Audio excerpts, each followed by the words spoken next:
जय माता दी। मेरे सभी प्यारे दोस्तों, मैं लक्ष्मी शर्मा बड़ों को चरण स्पर्श, छोटों को प्यार और बराबर वालों को दिल से नमस्कार करती हूँ। आज मैं सुनाऊंगी रविवार की व्रत कथा और ये कथा है ब्राह्मण और ब्राह्मणी की। एक ब्राह्मण थे, वह सूरज भगवान का भक्त थे। नहाते धोआते, कहानी कहते पर कुछ भी कमाते नहीं थे।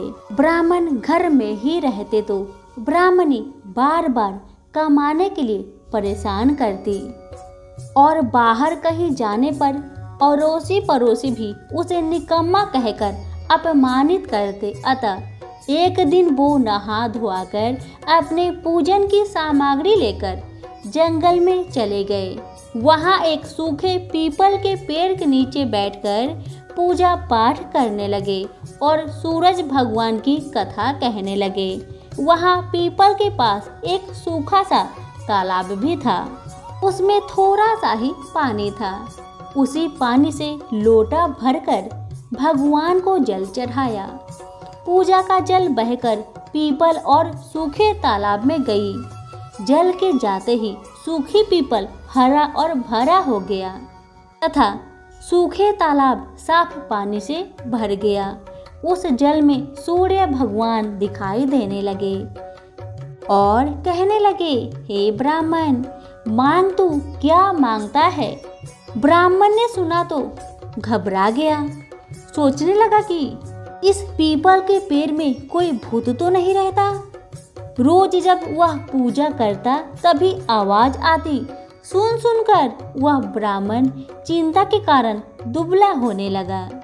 ब्राह्मणी कभी कभी ब्राह्मण से मिलने जंगल में आया करती थी। उसने ब्राह्मण से पूछा, आप दिन प्रतिदिन दुबले क्यों होते जा रहे हैं। तब ब्राह्मण ने सारा कहानी ब्राह्मणी को सुनाया। तब ब्राह्मणी ने कहा कि आपके पूजा के बाद ही आवाज आती है ना। मुझे तो लगता है कि सूरज भगवान खुद आते हैं। इस बार जब आवाज आए तो आप सब कुछ मांग लीजिए। तब ब्राह्मण कहने लगे, मुझे तो मांगना नहीं आता, मैं कैसे मांगूं? और अगर ज़्यादा कुछ कहना होगा तो मैं तो भूल ही जाऊंगा। तुम मुझे कोई ऐसी तरकीब बताओ जिससे कम शब्दों में ज़्यादा सा मिल जाए। ब्राह्मणी ने कहा, तुम इस प्रकार कहना, 9 खांडे महल के अंदर सोने के पालने में पर पोते को दास दासिया द्वारा खिलाते अपनी आँखों से देखूं। इस प्रकार लंबी उम्र, महल, बेटे पोते पर पोते और धन सब मिल जाएगी। क्योंकि जब धन होगा तभी तो सोने की पालना, दास दासिया होंगे और आंखें घुटने ठीक होंगे तभी तो पर पोते को सोने की पालने में झूला झूला सकेंगे और देख सकेंगे। दूसरे दिन पूजा के बाद आवाज आई तो ब्राह्मण ने वैसा ही कहा जैसे ब्राह्मणी ने समझाया था। सूरज भगवान ने कहा, दिखने में तो यह बहुत भोला भाला लगता है, पर एक ही बार में सब कुछ मांग लिया। सूरज भगवान ने कहा, जा तेरी इच्छा पूरी होगी। अब ब्राह्मण जंगल से घर आया तो देखा कि उसकी टूटी हुई झोपड़ी की जगह एक 9 खांडा महल खड़ा है। दास दासी आ और जा रहे थे। ब्राह्मण ने उनसे कहा कि यहाँ मेरी झोपड़ी और बूढ़ी ब्राह्मणी थी, कहाँ गई?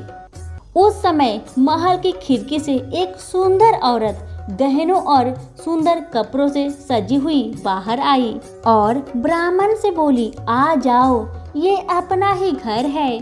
सूरज भगवान ने आपकी सारी मनोकामना को पूर्ण कर दिए हैं। ब्राह्मण ने कहा, हम इतने धन का क्या करेंगे?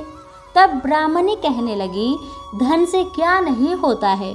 दान करेंगे, पुण्य करेंगे, होम करेंगे, यज्ञ करेंगे। फिर ब्राह्मण ने वैसा ही किया। अब सब राजा की जगह ब्राह्मण का गुणगान करने लगे। राजा ने ये सब सुनकर ब्राह्मण को बुलवाया और पूछा, कल तक तो आपको खाने को भी नहीं मिलता था, आज ये धन कहाँ से आ गया? कहाँ से चोरी की है क्या या फिर डाका डाला है? ब्राह्मण ने कहा कि ये सब तो सूर्य भगवान की कृपा है और अपनी सारी कहानी राजा को सुना दे। ब्राह्मण की बातें सुन राजा कहने लगे, मेरे पुत्र नहीं हैं तो मुझे क्या करना चाहिए? राजा की बातें सुन ब्राह्मण कहने लगे, महाराज सूर्य भगवान की विधि विधान से पूजा कीजिए। और राजा ने वैसा ही किए। सूर्य भगवान के कृपा से राजा के घर में पुत्र हुआ। सब लोग सूर्य भगवान की जय बोलने लगे। हे सूरज भगवान, जैसे ब्राह्मण और राजा की मनोकामना को पूर्ण किए वैसे ही सबकी करना। कहानी कहने वाले की, कहानी सुनने वालों की, सबकी मनोकामना को पूर्ण करना। सभी बोले सूरज भगवान की जय हो। कथा पसंद आने पर लाइक शेयर जरूर करें। धन्यवाद।